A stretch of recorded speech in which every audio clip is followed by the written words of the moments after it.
Јас сум избран пратеник од страна на граѓаните на Република Македонија и моето место е во Собранието на Република Македонија.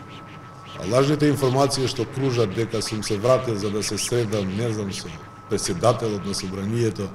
или со некој друг, тоа се лажни информации и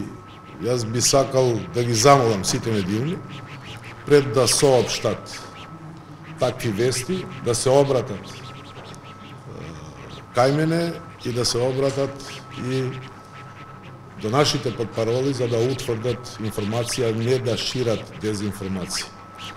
Ако вашето прашање намера да ви беше зошто гласавме за дневниот ред, иако имавме предлог за промена на дневен ред, за да на прва точка излезе законот за употреба на јазиците, ние пак гласавме за дневниот ред, бидејќи мислиме дека ова точка на дневниот ред го има законот за употреба на јазиците, ова точка на дневниот ред го има законот за амнестија и други закони кои јас реков во моето обраќање како на албански јазик, дека ќе ги поддржуваме сите закони кои се за добро на граѓаните на Република Македонија и ќе продолжиме да се однесуваме така, без разлика дали имаме или немаме министри во владата, бидејќи тоа беше и делот на моето обраќање на албански јазик, ќе бидеме дел од владата се додека не се гласа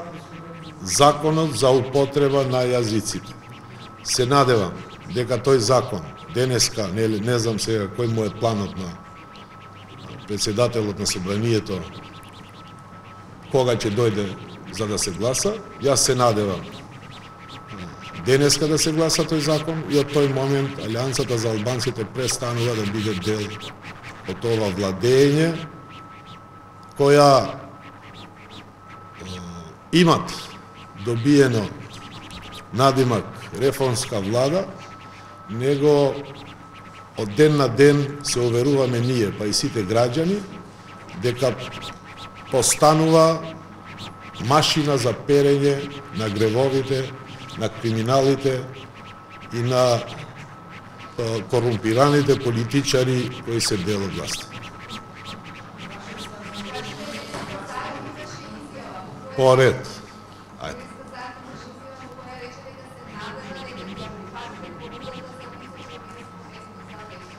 Јас за тоа веќе сум се изјаснил и со задоволство. Тоа е вице-премиерско место за реформи, за кое јас велам за носење бурек, го давам, го повторувам уште еднаш, го давам на Али Амети и на Дуј.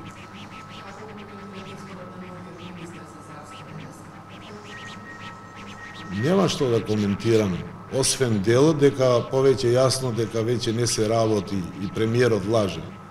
кога вели дека се работи само за пополнување на нови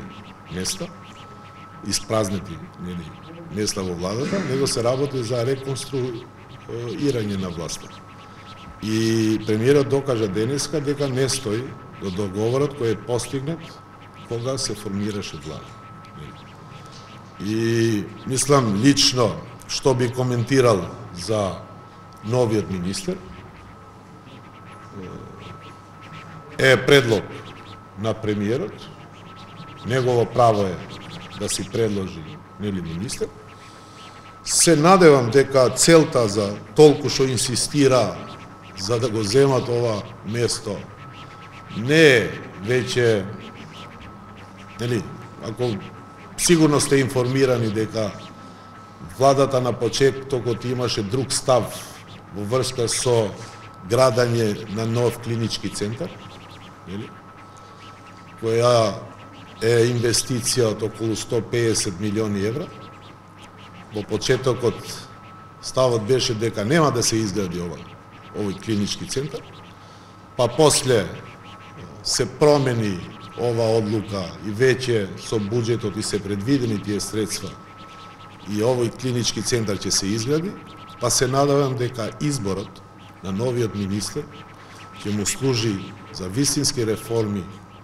на граѓаните во здравството, кој им е многу потребно, а не се скрие за цела ова, нели,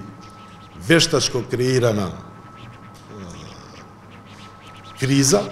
не се крие целта за да прават бизнис СДСМ и ДУИ во врска со овој нов клинички центар што ќе се изгради.